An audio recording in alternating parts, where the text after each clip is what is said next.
Hey everyone, it's Ken Mason from Whispering Souls. So, doing another uh, short video on some stuff about spirituality. And today we're going to be dealing with grounding and protecting as well as cleansing. And not necessarily how to do it, but why we do it and why it helps us with our spiritual path. I don't think a lot of people talk about that. So, anyway, so I'm going to put the kitten down. There's 5 of them running around below me. So, I'm going to put this one down so that it doesn't distract everybody, because we know that everybody loves kittens, right? Another 5 weeks and people will be picking them up, I guess, or we'll be giving away to people, or perhaps if you come for a reading, I'll stuff them in your purses. Anyway, so grounding and protect and cleansing. We'll deal with the two first ones first. So grounding and protect.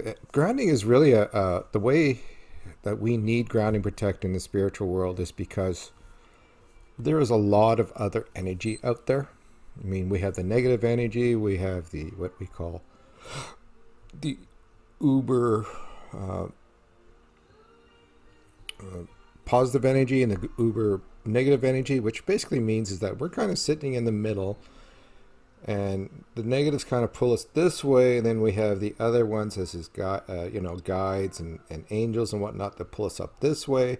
So we have this kind of thing going on. So what happens is if you don't ground yourself along this middle line, which is right in the middle, so you have the positive and negative, and we're grounding ourselves right on that middle line. And the whole purpose for that is that if we're grounding that line and perhaps one of these uber negatives or positive negatives come with us, because it affects us on both sides, we're not being pulled up and down and have this weird sensation going on, which is kind of destroy the way we think, the way we are. It's going to make us moody. It's going to make us out of sorts. It's going to make us hate people, love people. But if you have a negative that's pulling you down, obviously you're going to have a lot more negative stuff, or think a lot negative. If you have a positive thing, you'll be a lot more positive. But the problem with being more positive, believe it or not, is it could create a problem. And the problem is simple, that if you get too positive and you have power or other spirits like angels not coming to you, and they're a lot more powerful than we are, it could really mess us up. It could really change the way we think, and actually almost like if you envision you flying up and saying, oh, it's really good, I'm very, very positive, then all of a sudden you get really overpowered and all of a sudden you'll drop back down. And then you go into this whole cycle of being depressed, and it's almost like a bipolar, right? Where you have the two things going on. So it's really important at the level that we are, that we stay right in the middle, or just up and down is fine, because we're all going to get negative times and positive times, and that's our flowing up and down over this line that's at 0. We really have to watch about going way up and way down. So this is what grounding is all to protect and is all about. So what happens is that my grounding's fairly simple. Everybody has their own way of grounding. Me, I just stand in a puddle of water,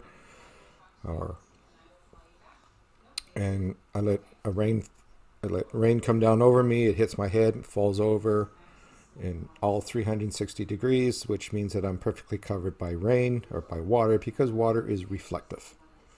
And if you ever tried to hit water with your palm of your hand, you'll notice how very hard it is. People really, if you jump off a bridge or something to go diving, and all of a sudden you don't hit it right, a lot of people actually have their the skin's broken open, or they'll have a headache, or they'll actually severely hurt themselves, simply because water, when it's perfectly straight and you land on it on a perfectly straight part, feels like hitting concrete. So this is why we use protection, because as things come to us, it will force all that energy away from you. If something's actually trying to break through it, it'll act like a concrete, and will actually if you use the water version, it will actually create like a what's that word again? I'm sorry, my wording is not that great today. A mirror, so that they can't see you. Like water has a mirror effect. You'll notice sometimes that you can't see it because you're looking right at it and it's showing you back. So you can't see through the top of that thing because you're only seeing you. And then as things move, then you can kind of see them, but you can only move when you move. You can see through it. So it's very, very powerful. Water is a very powerful protector. Cleansing with water, well, it's the same thing as throughout the day. We have 5 senses, physical senses, 5 spiritual senses. So we gather all this stuff during the day, and we're just collecting dirt. People send stuff to us. We don't like it. It starts to collect on our auras, and our auras, start getting slow, and we get headaches and feel like we can't see anything or nothing. We're not receiving anything. So it's important to sit down and imagine yourself being, again, in a source of water or some other way, or fire if some people want to use fire, or electricity, but to burn off all that stuff or to wash it all off. And the way I do it obviously is the same thing, where I'll stand in water falling over me, and I'll look at it and it's gray, and once it turns white again or clear, then I know that my aura has been cleansed. Very simple thing. But again, though, the whole point of having this stuff is and the last point of all this is that if we protect ourselves and we actually do the actions of going cleansing, and we're going to do work in a spiritual sense, we now have a sense of being protected, and we have more confidence, and we have the ability to move forward and saying, I'm not going to be afraid of every little thing because I have my aura there. My aura's up. It's white. It's good. And yes, it might scare me a little, but nothing can get at me, so I can get more work done. And the more and more you use that throughout your time, the more and more you have confidence in that, and that nothing can get in. And the stronger you have that confidence, the less anything can get in. And that's the key to grounding and protecting. Again,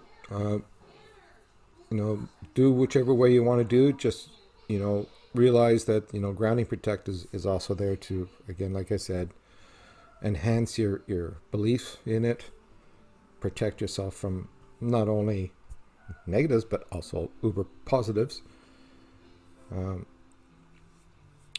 And also to make sure that you clean off all the objects that you gather throughout the day. Again, that's all I have for you on that case. Like I said, I make these things short and sweet.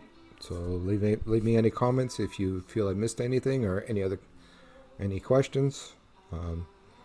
I will be coming up with some mini courses for this in the near future. So have a good evening, and hope to see you next time. Bye.